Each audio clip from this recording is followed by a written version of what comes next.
one door closes, another opens, and we got poached by the people that provided all the security services to the Olympics. So we ended up having significantly better jobs, liaising with police, site coordinators for the entire precinct. So that was 2.5 million people at the time. So that started to, that was really interesting. We had 2,500 staff per shift, 3 shifts a day. So that was really quite a wake up, or a really great experience from a security perspective. Don't know how much bigger it gets than that. And then, of course, because of the dedication I had and the abundance of fast foods that were in the vicinity of the Olympic Games, I was eating a lot of bad stuff. And so after the Games, we went to Cairns, which is on the Sunshine, or the northern part of Australia on the eastern side. And we did a job for Survivor, American Survivor Series. So that was out in the outback, and beautiful space. Our job was to secure the set because people were getting paid $100,000 for the first photos of the set, that sort of stuff. So it wasn't a physical threat of violence. It was a keep the media away, So we would traipse through the space, and we would find people dressed in full military ghillie suits, crawling on their guts with these high-powered cameras, trying to take these first photos. But long story short on that one, my friend Christian and I would do a lot of patrols on kayaks up the river. Anyway, there's this one image of me coming back to the shore in this kayak, and it looks like I've got a kayak skirt on the kayak, and I'm like, no, that's my bloody stomach. Oh my God, what the, And so that was, when I looked at that photo, and I was bright. Well, I've been wearing a suit for so long, so I was, and he was a good-looking Kiwi Maori boy, so he was tanned, and I'm like this bright white albino whale. Yeah. Oh God, you've got no idea, and it's just the most embarrassing photo I've ever seen in my life. And I went, what the, that really made me go, I need to change. And I broke up with a girlfriend at that time as well. Ironically, the same girlfriend that I left New Zealand for, she ended up following me over. That went to crap again, imagine that. And so I thought, well, what am I going to do? And as a kid, Army was something that I wanted to have a crack at. So I walked into an Army recruitment store and said, what's the go? And they looked at me and went, you've got some work to do, mate. What are you laughing at, pig boy? You find a piece of candy in your pocket? Like, yeah. So my BMI now, even at my fittest, my BMI is obese, right? Because I guess I'm thick boned is what I like to protect, But so for the Army standards, I was pretty much morbidly obese, and I think I was only about 95 kilos or something like that. But on a guy that's 5'7", that's a fair bit of weight to be carrying. I was going to say that for the listeners, you're not the tallest guy, although you hold yourself tall. No. You're not the tallest guy. So 95 kilos on a 5'7" person is quite a bit. It's quite a bit of weight. Yeah, it is. And it certainly wasn't muscle, unfortunately. And so I destroyed myself. And Christian, my good friend, that was the New Zealand Māori boy, he ran with me because he was ex-military. He ran with me every day, helped me with my diet, had me in the pool. We just did a lot of stuff. And by the time I went to Kapuka, which is at Wagga Wagga in Australia here for basic military training, I was one of the oldest in the group at 26. Everyone else was like 17, 18. But surprisingly, I was actually one of the fittest. And I'm like, I'm still not that fit. But what the hell do these kids do at school these days? Because when I was at school, it was all about fitness and sport. Sure, academics was important, but if you didn't play rugby, if you weren't fit, then you were bullied basically. So there was a real and that's probably a reason I do what I do now, because I saw so many people get terribly hurt at boarding school. But I didn't have the tools, and I always felt guilty.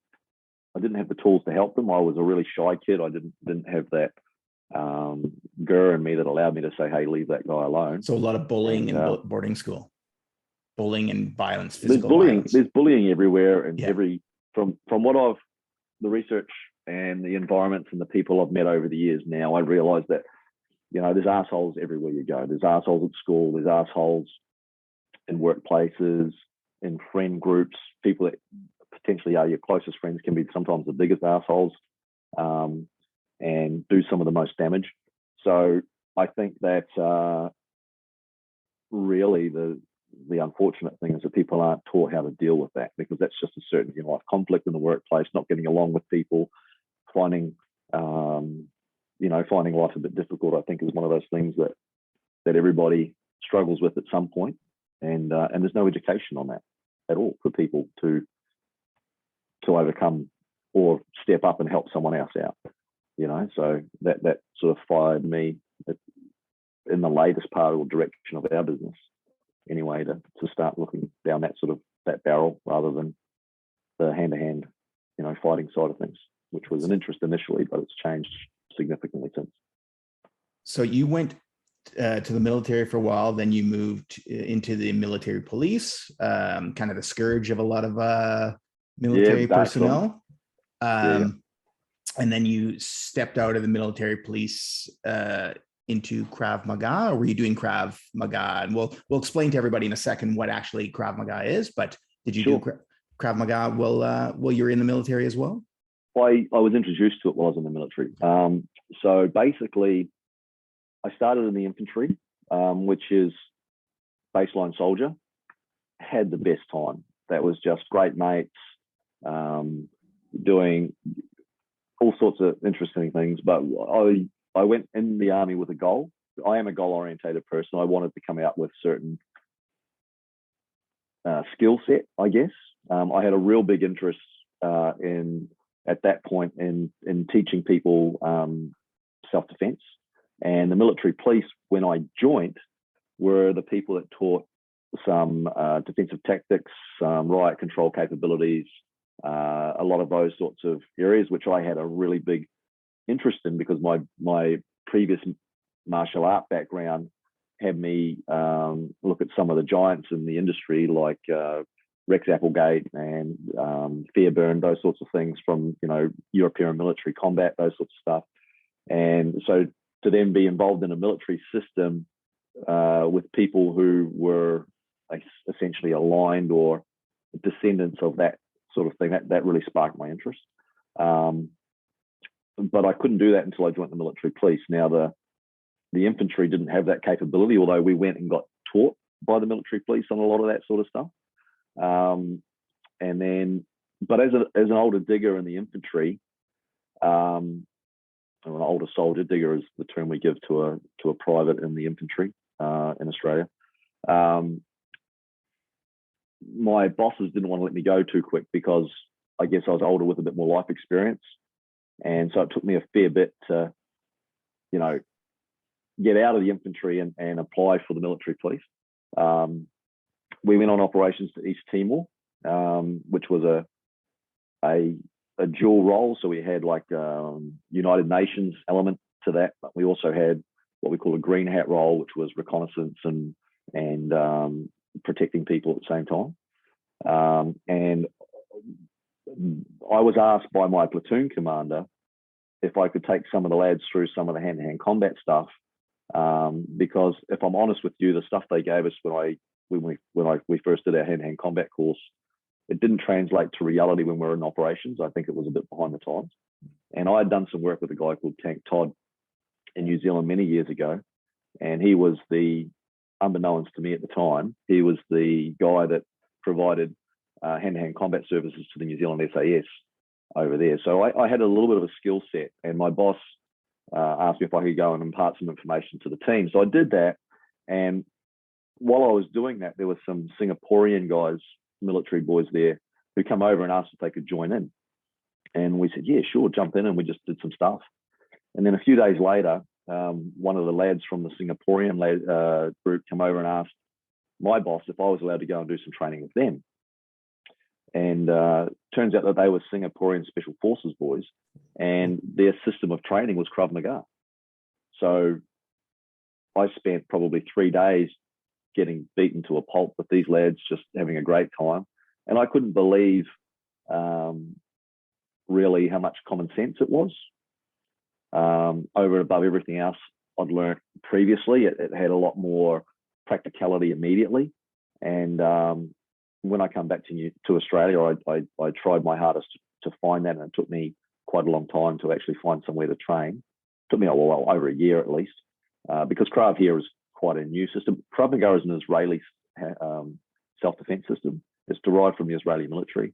So it's not like karate or taekwondo or any other martial art that's really well known. It's something that people don't know much about. So to suddenly meet someone that was already training in Krav Maga and could then take me along to his training place and introduce me to his instructors and stuff, I was like, well, this is, a bit of fate, I guess. And so I dragged my wife along and a good mate of mine, Cookie, and we just started training there. And I can remember that night really well because Anna found herself on the bottom of like 10 huge guys holding her down on the ground with pads, and she had to fight her way up. And afterwards she said, there's no way I'm ever going back to that. That's never going to fucking happen. And I'm like, you know what? I know that was extremely intense, but let's give it another couple of goes and see. So I dragged her kicking and screaming along to the next couple, and then all of a sudden she really flourished in that space, and then she was dragging me along to the classes eventually. But being in the army, we couldn't do regular classes that well. So Dennis, who was my instructor at the time, he said, okay, well, let's do a weekend in my garage. So we'd spend 4 hours every Saturday morning, kicking the crap out of each other in his garage, and had a different sort of journey of Krav like that. Yeah. But it was a very interesting time. If you had to explain Krav Maga in maybe a couple sentences, how would you describe it? Sorry for putting you on the spot. Can be a paragraph. No, you know what? After being in this for, I don't know, in 2002, I think I started, I still find it hard to describe because the word I'd use is practical. And I call it the McDonald's of martial arts because you don't need to spend, I've got a background in karate. It took me a long time to get any good at that. This is, you learn tools that are effective immediately. All things need practice, but I think practical is the word I'd use, and logical, practical and logical. And that appeals to someone like me who, I guess, I'm a little bit nerdy, if I was to use a better word, but nerdy in that I want to know why. Why the hell are we doing that? Why are we doing this?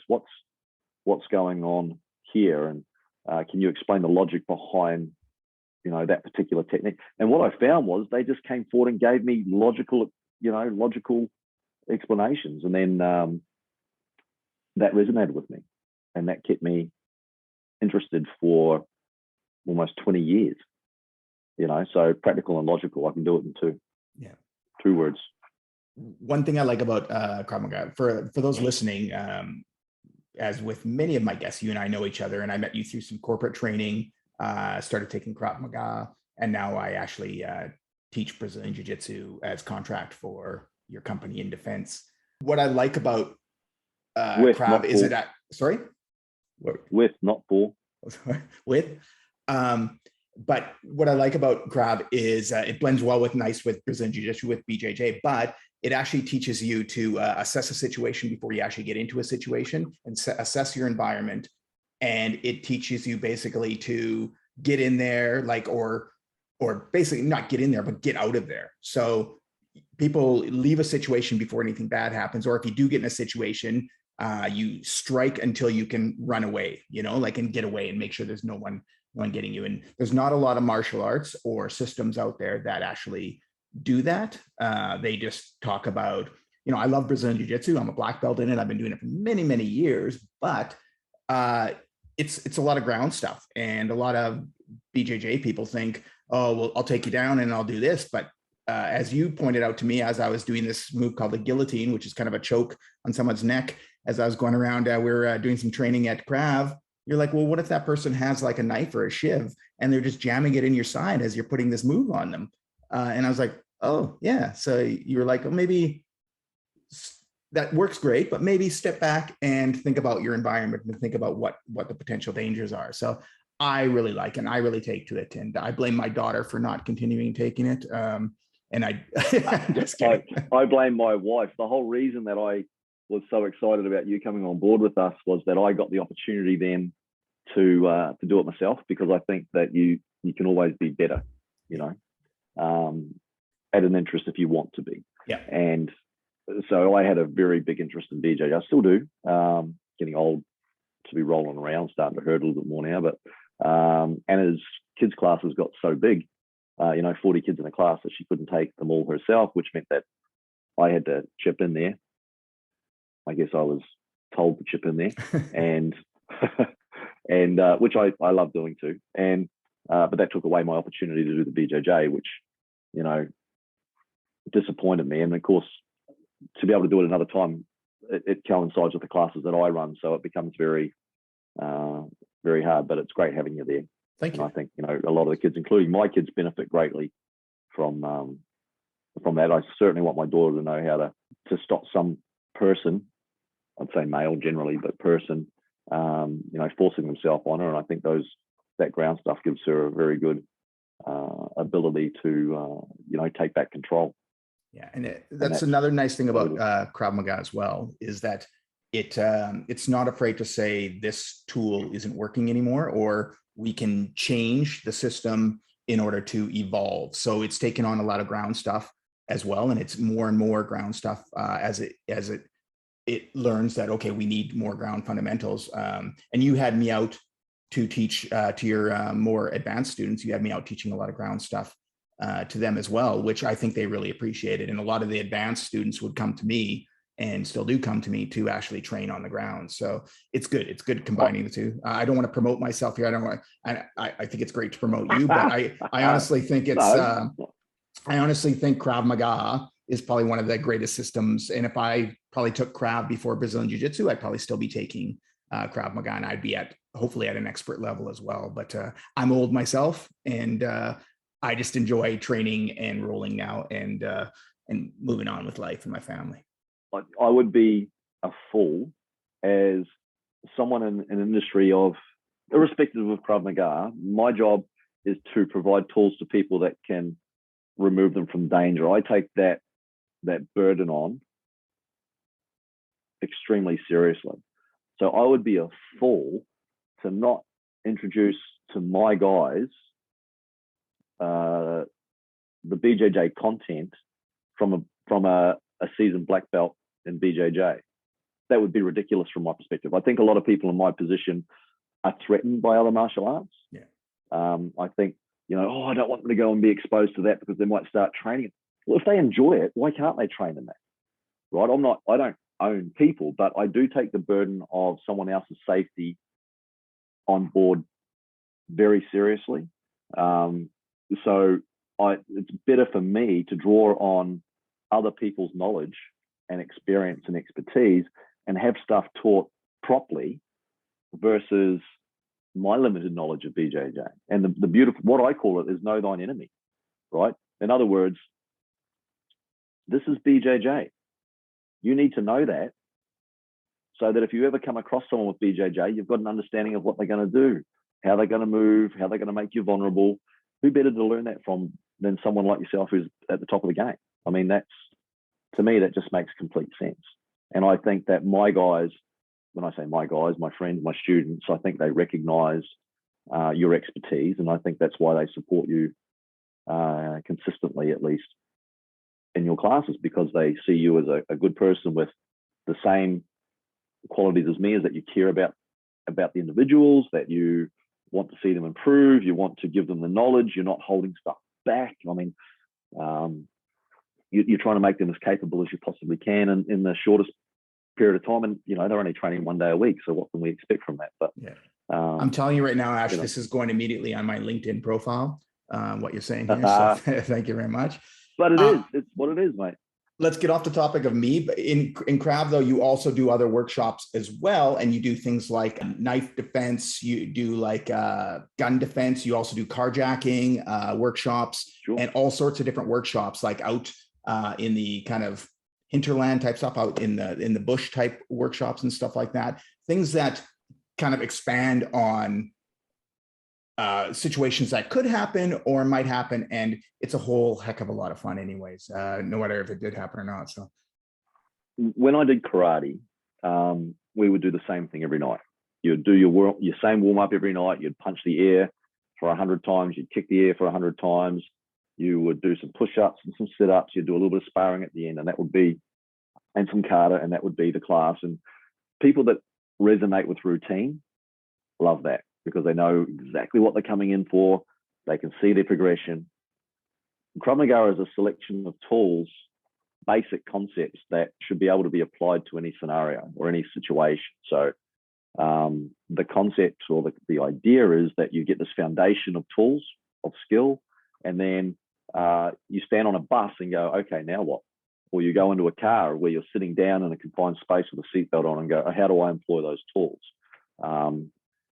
That way it's seen as like an adaptable skill set, if that makes sense to you.